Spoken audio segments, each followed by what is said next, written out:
नमस्कार दोस्तों, study PET में आपका स्वागत है। इस वीडियो में हम देखेंगे वीकली करंट अफेयर जो 29 जून से 5 जुलाई 2020 तक का है। इसमें 20 मोस्ट इम्पॉर्टेंट करंट अफेयर है जो लगभग सभी एग्ज़ामों के लिए महत्वपूर्ण है।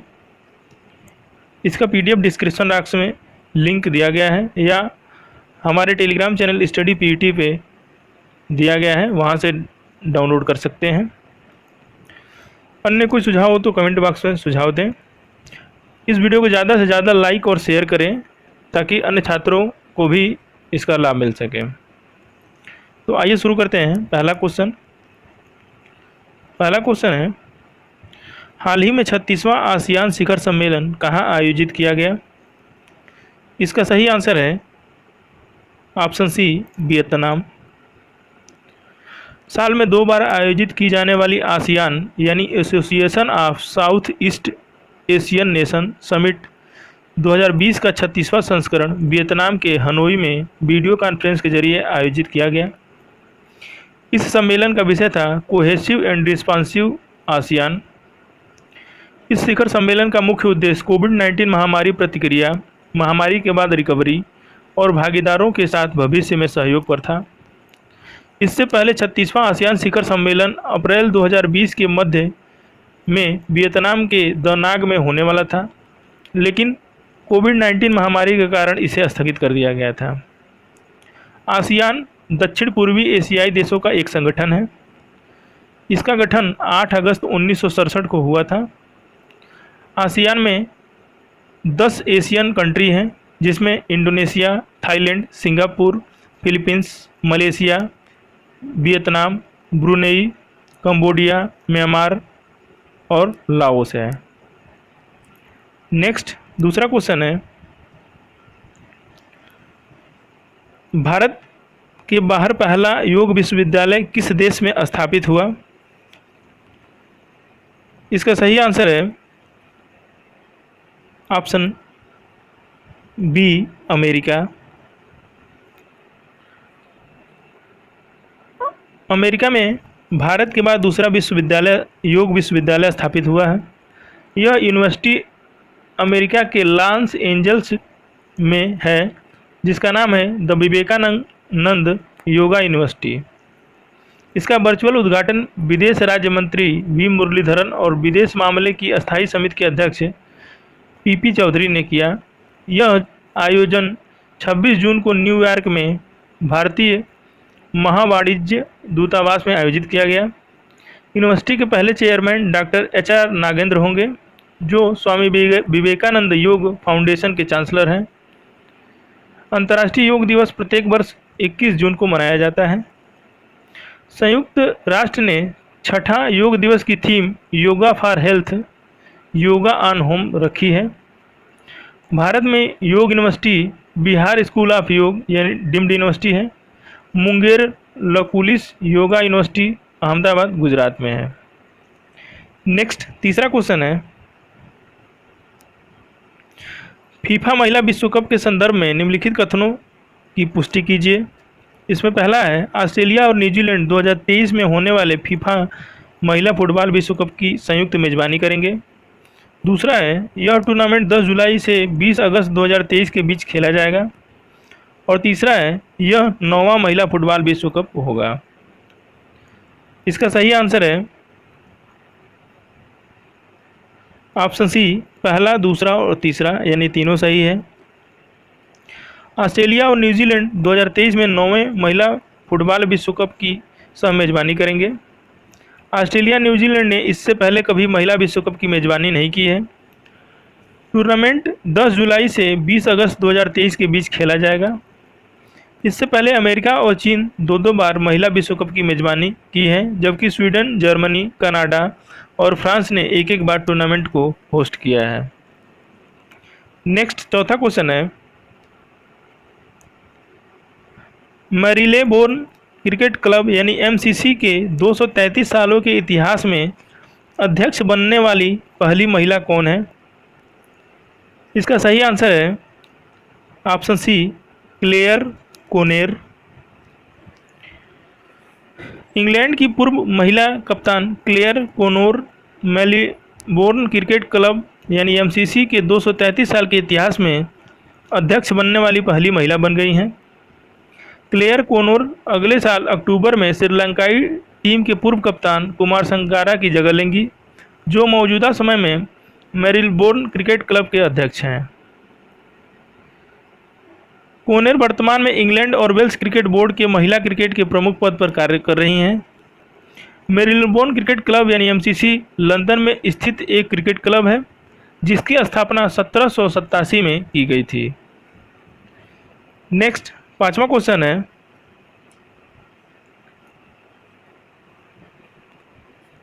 भारत का पहला कवक पार्क कहाँ विकसित किया गया? इसका सही आंसर है ऑप्शन सी, उत्तराखंड में। उत्तराखंड कुमाऊं के मनुष्यारी में भारत का पहला कवक पार्क विकसित किया गया। इस परियोजना का उद्देश्य विभिन्न लाइकेन प्रजातियों के वितरण, निवास और शारीरिक पहलुओं, सर्वेक्षण और साहित्य की समीक्षा, प्रजातियों का संस्थापन, मानव जाति और जलवायु कारकों सहित उनके रहने के स्थान पर होने वाले वर्तमान खतरों का अध्ययन करना और उपयुक्त संरक्षण रणनीतियों को तैयार करना है। इस जुरासिक युग लाइकेन प्रजातियों का इस्तेमाल भोजन, इत्र, रंजक और पारंपरिक दवाओं में किया जाता है। उत्तराखंड में लाइकेन की लगभग 600 से अधिक प्रजातियां पाई जाती हैं और इसके हिमाचल प्रदेश और जम्मू कश्मीर में क्रमशः 503 और 386 प्रजातियां हैं। कवक यानी लाइकेन एक प्रकार की वनस्पति है जो यह पेड़ों के तनों, दीवारों, चट्टानों और मिट्टी पर पनपता है। उत्तराखंड के मुख्यमंत्री हैं त्रिवेंद्र सिंह रावत और राज्यपाल हैं बेबी रानी मौर्य। हाल ही में चमोली जिले में स्थित गौरसैंण को औपचारिक रूप से उत्तराखंड की ग्रीष्मकालीन राजधानी के रूप में घोषित किया गया है। नेक्स्ट 6वां क्वेश्चन है, हाल ही में कौन सा देश संयुक्त राष्ट्र में गरीबी उन्मूलन गठबंधन के संस्थापक सदस्य के रूप में शामिल हो गया है? इसका सही आंसर है ऑप्शन सी, भारत। भारत संयुक्त राष्ट्र के गरीबी उन्मूलन गठबंधन के संस्थापक सदस्य के रूप में शामिल हो गया है। इस गठबंधन का लक्ष्य कोरोना वायरस वैश्विक महामारी के पश्चात वैश्विक अर्थव्यवस्था को बढ़ावा देने के प्रयासों पर ध्यान केंद्रित करना है। संयुक्त राष्ट्र महासभा के 74वें सत्र के अध्यक्ष जितानी मोहम्मद बंदे 30 जून को औपचारिक रूप से गरीबी उन्मूलन गठबंधन की शुरुआत करेंगे। गठबंधन में संस्थापक सदस्य के तौर पर शामिल होते हुए भारत ने स्पष्ट किया कि केवल मौद्रिक मुआवजे से गरीबी उन्मूलन संभव नहीं है। नेक्स्ट 7वां क्वेश्चन है, संयुक्त राष्ट्र ने एमएसएमई दिवस कब मनाया? इसका सही आंसर है ऑप्शन ए, 27 जून को। एमएसएमई यानी micro, small and medium enterprises, जिसको हिंदी में सूक्ष्म, लघु एवं मध्यम उद्योग कहते हैं, यह वर्ष 2000 के बाद से हर साल इस दिन को संयुक्त राष्ट्र यानी 27 जून को संयुक्त राष्ट्र द्वारा वैश्विक अर्थव्यवस्था में लोगों के योगदान के लिए जागरूकता बढ़ाने के लिए मनाया जाता है। आइए देखते हैं एमएसएमई के संबंधित महत्वपूर्ण तथ्य को। भारत के अग्रणी भुगतान बैंक एयरटेल पेमेंट बैंक ने हाल ही में सूक्ष्म, लघु और मध्यम उद्योग यानी एमएसएमई के लिए एक वेतन खाता शुरू किया है। भारत में एमएसएमई क्षेत्र में 60 मिलियन से अधिक इकाइयां हैं और जो भारत की जीडीपी का 29% हिस्सा है। केंद्र सरकार ने जून 2020 में एमएसएमई की परिभाषा बदली। इसकी परिभाषा माइक्रो सूक्ष्म इंडस्ट्री यानी निवेश 1 करोड़, कारोबार 5 करोड़ किया है। नेक्स्ट 8वां क्वेश्चन है, आतंकवाद को धन उपलब्ध होने पर नज़र रखने वाली वैश्विक संस्था FATF यानी फाइनेंशियल एक्शन टास्क फोर्स ने किस देश को ग्रे सूची में बरकरार रखा है? इसका सही आंसर है ऑप्शन सी, पाकिस्तान। FATF ने अपनी वर्चुअल बैठक में 24 जून को यह फैसला लिया। FATF के मुताबिक पाकिस्तान लश्कर-ए-तोयबा जैश ए मोहम्मद को धन उपलब्ध होने पर अंकुश लगाने में विफल रहा है। साथ ही पाकिस्तान को 27 सूत्रीय कार्य योजना दी थी, लेकिन वह भी पूरा करने में पाकिस्तान असफल रहा। वर्ष 2018 में पाकिस्तान को ग्रे सूची में डाला गया था। अब आइए देखते हैं FATF के बारे में। FATF का फुल फॉर्म है फाइनेंशियल एक्शन टास्क फोर्स, यानी वित्तीय कार्रवाई कार्यबल, एक अंतर सरकारी निकाय है। इसकी स्थापना 1989 में हुई थी। इसका उद्देश्य है आतंकवाद के लिए हो रहे फंडिंग को रोकना और इसके लिए नीति बनाना। नेक्स्ट 9वां क्वेश्चन है, भारत ने टिकटॉक सहित 58 चीनी ऐप को किस कानून के तहत प्रतिबंध लगाया है? इसका सही आंसर है option C, IT act 2000।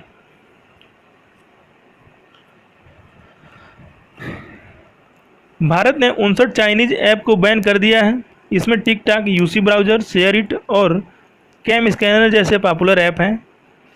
Bharat सरकार ने यह फैसला यूजर्स के डेटा की सेफ्टी को ध्यान में रखते हुए लिया है। भारत और चीन के बीच सीमा विवाद शुरू होने के बाद से ही चाइनीज ऐप बैन करने और चाइनीज प्रोडक्ट के बाइकाट की मांग उठ रही थी। चाइनीज ऐप पर यह कार्रवाई इंफॉर्मेशन टेक्नोलॉजी एक्ट यानी IT एक्ट 2000 के सेशन 69A यानी किसी भी कंप्यूटर संसाधन से किसी भी जानकारी के सार्वजनिक उपयोग पर रोक लगाने का अधिकार के तहत की गई है। सूचना व प्रसारण मंत्रालय ने बताया, हमें कई सूत्रों और रिपोर्टों से मोबाइल ऐप के जरिए यूजर्स के डाटा की चोरी और भारत से बाहर स्थित सर्वर पर बिना अनुमत डेटा ट्रांसफ़र की जानकारी मिली थी। क्योंकि यह भारत की संप्रभुता और अखंडता पर प्रहार है, इसलिए तुरंत कार्रवाई की आवश्यकता है। नेक्स्ट 10वां क्वेश्चन है, टोरंटो इंटरनेशनल फिल्म फेस्टिवल 2020 ने अपना ब्रांड एम्बेसडर किन भारतीय फिल्म कलाकारों को बनाया है? इसका सही आंसर है ऑप्शन सी, A और B दोनों, यानी प्रियंका चोपड़ा और अनुराग कश्यप को।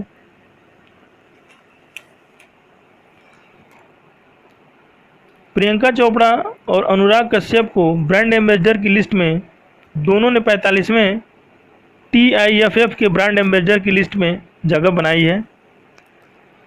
टोरंटो फिल्म फेस्टिवल 10 से 19 सितंबर को होगा। इस बार फिल्मों की स्क्रीनिंग में सोशल और फिजिकल डिस्टेंसिंग का ध्यान रखा जाएगा। टोरंटो फिल्म फेस्टिवल के इतिहास में पहली बार टोरंटो के बाहर के लोगों को कनेक्ट करने के लिए डिजिटल प्लेटफॉर्म भी लाया जा रहा है। वर्ष 2020 के लिए चयन में 50 नई फीचर फिल्में, 60 फिल्मों के 5 कार्यक्रम, इंटरएक्टिव वार्ता, फिल्म कास्ट रीयूनियन और कलाकारों और फिल्म निर्माताओं से Q&A करना शामिल है। क्वेश्चन और आंसर करना शामिल रहेगा।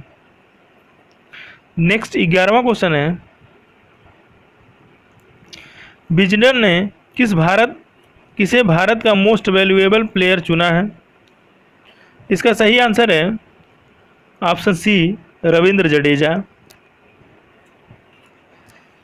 भारतीय ऑलराउंडर रविंद्र जडेजा को विजडन द्वारा भारत में 21वीं सदी का मोस्ट वैल्यूएबल प्लेयर चुना गया है। उन्होंने 2009 से 2020 तक भारत के लिए 49 टेस्ट मैच, 165 वनडे और 49 T20 मैच खेले हैं। BCCI के अध्यक्ष हैं इस समय सौरव गांगुली और BCCI का मुख्यालय है मुंबई, महाराष्ट्र में। 12वां क्वेश्चन है,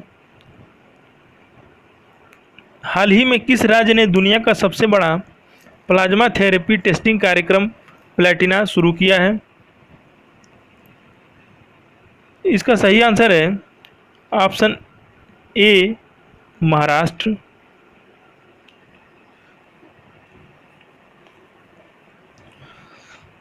महाराष्ट्र के मुख्यमंत्री हैं उद्धव ठाकरे और महाराष्ट्र के राज्यपाल हैं भगत सिंह कोश्यारी।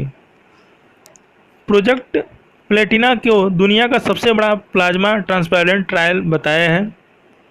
इसके तहत 21 मेडिकल कॉलेज और अस्पतालों में प्लाज्मा ट्रांसप्लांट का ट्रायल किया जाएगा। प्रोजेक्ट प्लेटिना के लिए महाराष्ट्र सरकार ने सीएम केयर फंड से 16.85 करोड़ रुपए उपलब्ध कराए हैं। कोरोना से ठीक होने वाले लोगों के प्लाज्मा एंटीबॉडीज होता है, जो कोरोना से संक्रमित अन्य लोगों की बीमारी से लड़ने में सहायता करता है। दिल्ली में पहला प्लाज्मा बैंक स्थापित हो रहा है। नेक्स्ट 13वां क्वेश्चन है, हाल ही में भारत ने 600 मेगावाट जल विद्युत परियोजना के लिए किस देश के साथ समझौता किया है? इसका सही आंसर है ऑप्शन सी, भूटान। हाल ही में भारत एवं भूटान ने 600 मेगावाट क्षमता वाली खोलुगच्छू जल विद्युत परियोजना हेतु एक समझौता पर हस्ताक्षर किए। यह भारत एवं भूटान के बीच पहली संयुक्त उद्यम परियोजना होगी। इस परियोजना के संयुक्त उद्यम साझेदारों में भारत का सतलज जल विद्युत निगम और भूटान का ड्रुक ग्रीन पावर कॉरपोरेशन शामिल होंगे। भारत ने वर्ष 2008 में भूटान को वर्ष 2020 तक कुल 10,000 मेगावाट विद्युत क्षमता विकसित करने में सहायता का आश्वासन दिया था। भारत की इस प्रतिबद्धता के तहत भूटान में विकसित की जाने वाली 4 परियोजनाओं में खोलुगच्छू जल विद्युत परियोजना एक अहम परियोजना है। इस परियोजना को वर्ष 2025 की दूसरी छमाही में पूरा होने की संभावना है। इस परियोजना का निर्माण दोनों देशों के बीच 50-50 संयुक्त उद्यम भागीदारी के रूप में किया जाएगा। नेक्स्ट 14वां क्वेश्चन है, संयुक्त राष्ट्र में भारत के अस्थायी प्रतिनिधि के रूप में किसकी नियुक्ति हुई है? इसका सही आंसर है ऑप्शन सी, इंद्रमणि पांडे। वरिष्ठ राजनयिक इंद्रमणि पांडे को हाल ही में जिनेवा में संयुक्त राष्ट्र और अन्य अंतर्राष्ट्रीय संगठनों के लिए भारत का अगले अस्थायी प्रतिनिधि के रूप में नियुक्त किया गया है। इंद्रमणि पांडे 1990 बैच के भारतीय विदेश सेवा के एक अधिकारी हैं और इस समय वे विदेश मंत्रालय में अतिरिक्त सचिव हैं। हाल ही में भारत को 2020 के लिए WHO की विश्व स्वास्थ्य सभा का कार्यकारी अध्यक्ष नियुक्त किया गया था। नेक्स्ट 15वां क्वेश्चन है, हाल ही में चीनी वैज्ञानिकों ने स्वाइन फ्लू से मिलते जुलते किस वायरस की खोज की है? इसका सही आंसर है ऑप्शन बी, G4। चीन में वैज्ञानिकों द्वारा एक नया वायरस G4 की खोज की गई है, जो वर्ष 2009 के स्वाइन फ्लू से काफ़ी मिलता जुलता है। इस G4 वायरस का पूरा नाम है G4EAH1N1। इसमें मनुष्यों में महामारी फैलाने की क्षमता है। चीन में सूअरों के लिए निगरानी कार्यक्रम के दौरान वहां के नेशनल इन्फ्लुएंजा सेंटर सहित कई संस्थानों में वैज्ञानिकों द्वारा G4 वायरस का पता लगाया गया था। नेक्स्ट 16वां क्वेश्चन है, आयरलैंड के नए प्रधानमंत्री किसे नियुक्त किया गया है? इसका सही आंसर है ऑप्शन बी, माइकल मार्टिन।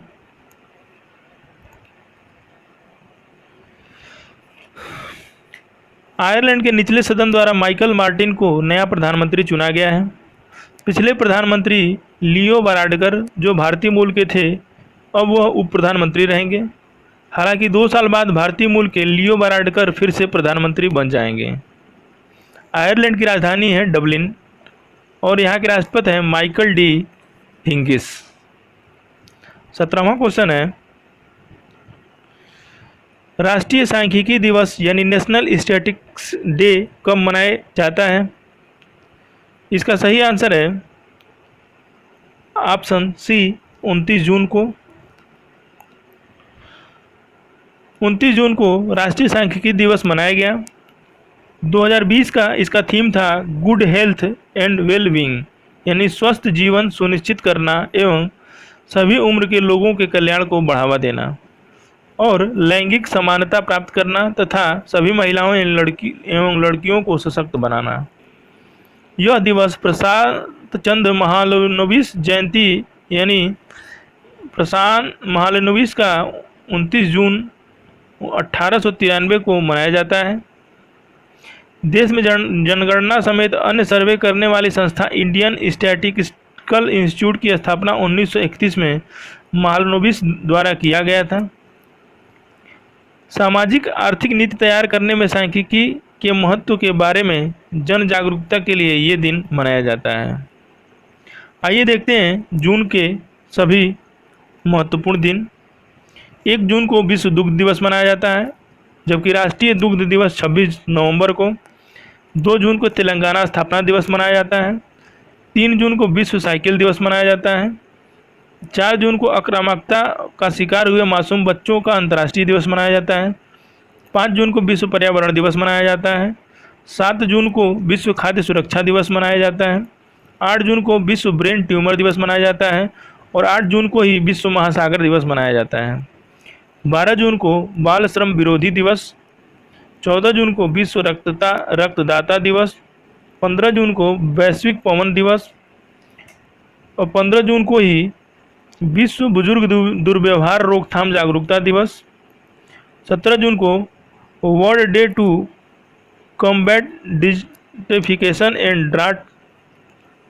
18 जून को 19वां महाजन जून विद्रोह दिवस। 20 जून को विश्व शरणार्थी दिवस। 21 जून 2020 को विश्व हाइड्रोग्राफी दिवस। 21 जून को ही अंतर्राष्ट्रीय योग दिवस और 21 जून को ही विश्व संगीत दिवस। 23 जून को संयुक्त राष्ट्र लोक सेवा दिवस और 23 जून को ही ओलंपिक दिवस। अंतर्राष्ट्रीय विधवा दिवस 23 जून को ही मनाया जाता है। 24 जून को पासपोर्ट सेवा दिवस। 26 जून को अंतर्राष्ट्रीय नशा निषेध दिवस। 27 जून को संयुक्त राष्ट्र यानी MSME दिवस। 29 जून को राष्ट्रीय सांख्यिकी दिवस और 30 जून को अंतर्राष्ट्रीय क्षुद्रग्रह दिवस मनाया जाता है। नेक्स्ट 18वां क्वेश्चन है, किस कंपनी ने कोरोना की वैक्सीन कोवैक्सीन बनाई है? इसका सही आंसर है option D, Bharat biotech India. यह स्थित हैदराबाद की फार्मा कंपनी है Bharat biotech India.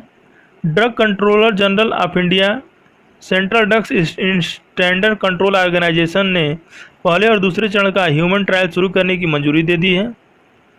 Covax Bharat biotech India के चेयरमैन और मैनेजिंग डायरेक्टर डॉक्टर कृष्ण एल्ला ने कहा कि यह देश में तैयार होने वाली कोरोना की पहली वैक्सीन है।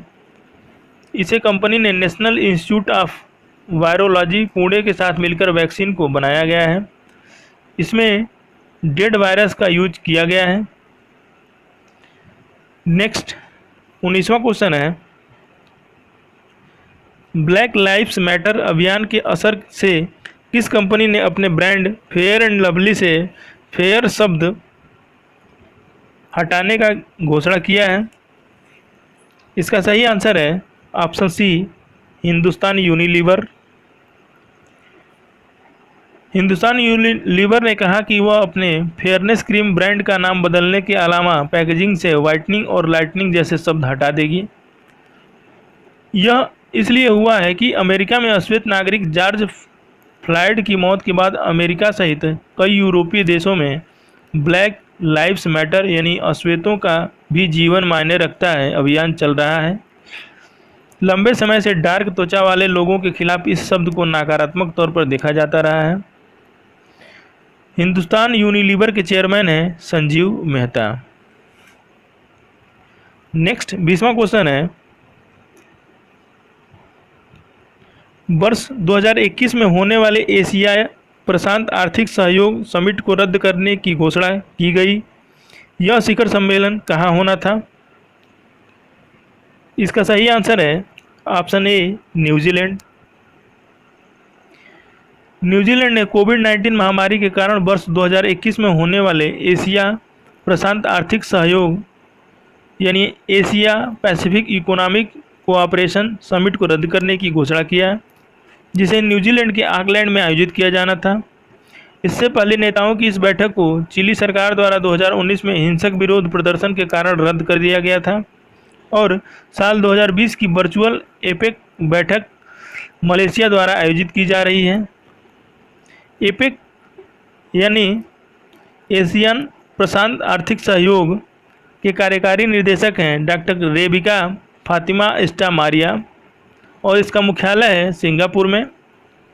एपेक यानी एशिया प्रशांत आर्थिक सहयोग की स्थापना 1989 में किया गया था।